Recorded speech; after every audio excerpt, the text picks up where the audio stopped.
वालेकुम students.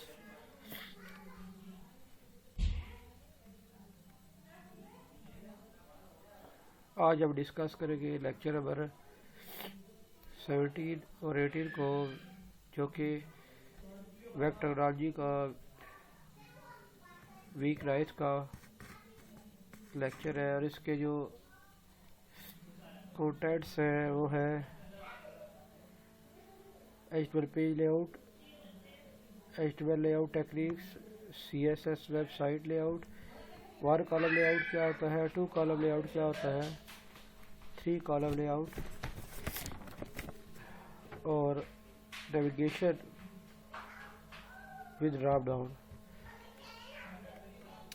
HTML page layout क्या था? Page layout is a part of graphical design that deal with the arrangement of visual element on the page। इसका क्या मतलब हुआ कि पेज का जो लेआउट है वो ग्राफिकल डिज़ाइन होता है। ग्राफिकल डिज़ाइन से मुराद ये है कि आपके पेज के ऊपर जो भी एलिमेंट्स होंगे उनकी अरेंजमेंट कैसे होगी, हो the element look like on the page, कि वो पेज के ऊपर अरेंज कैसे होंगे। जैसे आपने देखा होता है कि पेज के ऊपर कोई भी पेज किसी वेबसाइट का होता है, उसमें एलिमेंट्स किस तरह से अरेंज हुए थे। जैसे कि ये टॉप पर इसे हेडर सेक्शन कहते हैं और यहाँ पे हम हेडर के एलिमेंट अरेंज करते हैं। जैसे कि इसका ये लोगो आ गया, सर्च बार इसने रखी हुई है। इस सेक्शन में ये जो आपको पोर्शन है ये नेविगेशन है, तो यहाँ पे नेविगेशन के एलिमेंट अरेंज हुए हैं। नीचे इसी तरह से यहाँ आपके कंटेंट्स के सेक्शन है और उसमें कंटेंट के एलिमेंट अरेंज हुए हैं। आप बाकी पेज के एग्जांपल लें, जैसे कि ये यूट्यूब होगी, तो इस पेज के एलिमेंट भी किस तरह से सेक्शन है। यहाँ पे आप देख सकते हैं कि ये इसका आप इसे हेडर का एलिमेंट कह सकते हैं।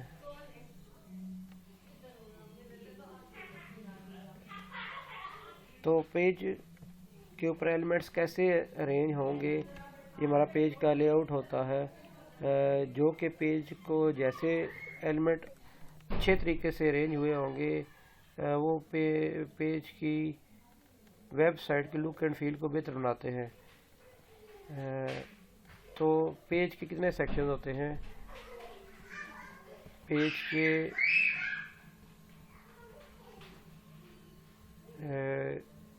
हेडर सेक्शन होता है जिसमें आप हेडर के एलिमेंट रखते हैं। नेविगेशन सेक्शन होता है जिसमें पेज के ऊपर नेविगेशन आती है।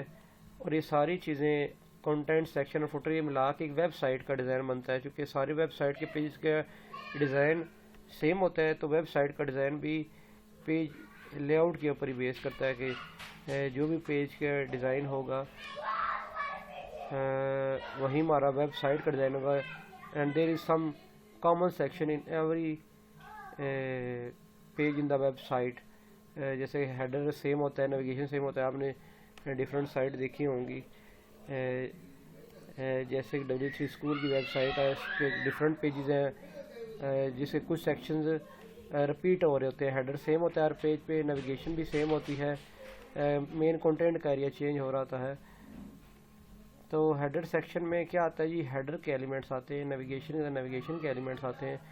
इस तरह से हमने एलिमेंट्स की क्या होती है, पेज के ऊपर अरेंजमेंट की होती है कि हेडर यहाँ पे टॉप पे आएगा, नेविगेशन यहाँ पे भी आ सकती है, हेडर के नीचे ऊपर भी हो सकती है। कंटेंट सेक्शन होता है, यहाँ पे हर पेज के अपने एलिमेंट्स होते हैं। जैसे कि होम के एलिमेंट्स यहाँ पे कुछ और होंगे, इसकी इंफॉर्मेशन।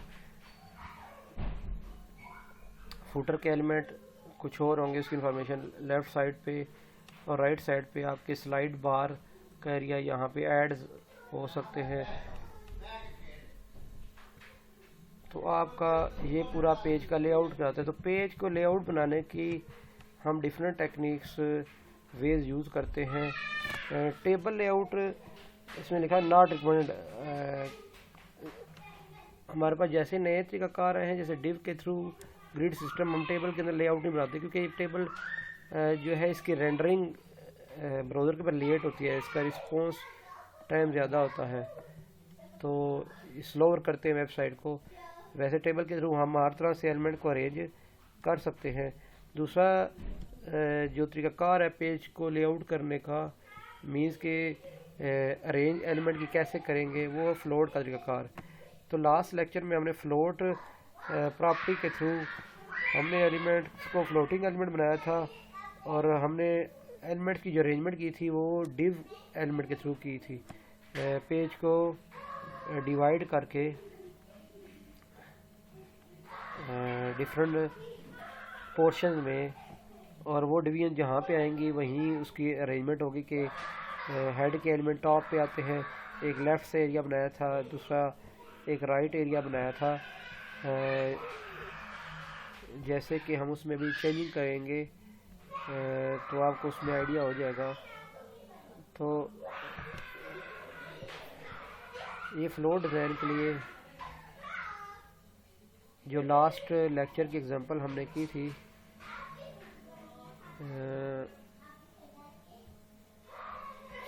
में वेब पेजेस में हमने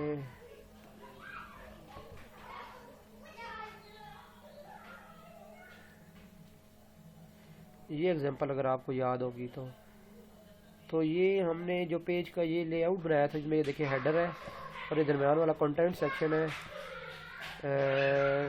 जो कि 2 कॉलम लेआउट के ऊपर मुश्तमिल है, और ये फुटर आ गया।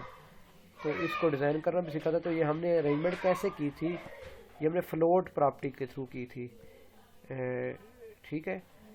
तो इसी तरह से फ्लैक्स बॉक्स का तरीक़ाकार है। अगर हम फ्लोट के थ्रू हम नहीं यूज़ करना चाहते तो हम फ्लैक्स बॉक्स को यूज़ करते हैं। तो डिस्प्ले की प्रॉपर्टी एक यूज़ होती है, डिस्प्ले कॉलन फ्लैक्स बॉक्स। इस तरह से फ्लैक्स की एक बी प्रॉपर्टी है, तो फ्लैक्स बॉक्स वैल्यू भी और एक फ्लैक्स की प्रॉपर्टी भी है, जिसकी वैल्यू हम 1 2 3 में देते हैं। तो ये फ्लैक्स बॉक्स कैसे काम करता है, ये भी हम पूरी एग्जांपल देखेंगे नेक्स्ट वीडियो में। इसी तरह से और डिस्टिंग्विश करेंगे कि फ्लोट प्रॉपर्टी में और फ्लैक्स बॉक्स में कैसे हम फ़र्क करेंगे, सेम प्रॉब्लम को, सेम एग्जांपल को लेते हुए। इसी तरह से एचटीएमएल पेज लेआउट बनाने के लिए हम CSS फ्रेमवर्क यूज़ करते हैं। W3 CSS फ्रेमवर्क है, इसको आपने एक्सप्लेन करके देखना है। और एक बूटस्ट्रैप है, तो बूटस्ट्रैप भी डिज़ाइन का फ्रेमवर्क है, जिसको हम यूज़ करते हैं पेज के लेआउट के लिए। बिल्ट इन फ्रेमवर्क है बूटस्ट्रैप की, अपनी क्लासेस हैं, जावास्क्रिप्ट है कि लाइब्रेरीज है जिसको हम यूज़ करते हैं अपने पेज को लेआउट करने के लिए। फोर्थ वे है CSS ग्रिड। तो कैस्केडिंग स्टाइल शीट का ग्रिड सिस्टम है जो बेस करता है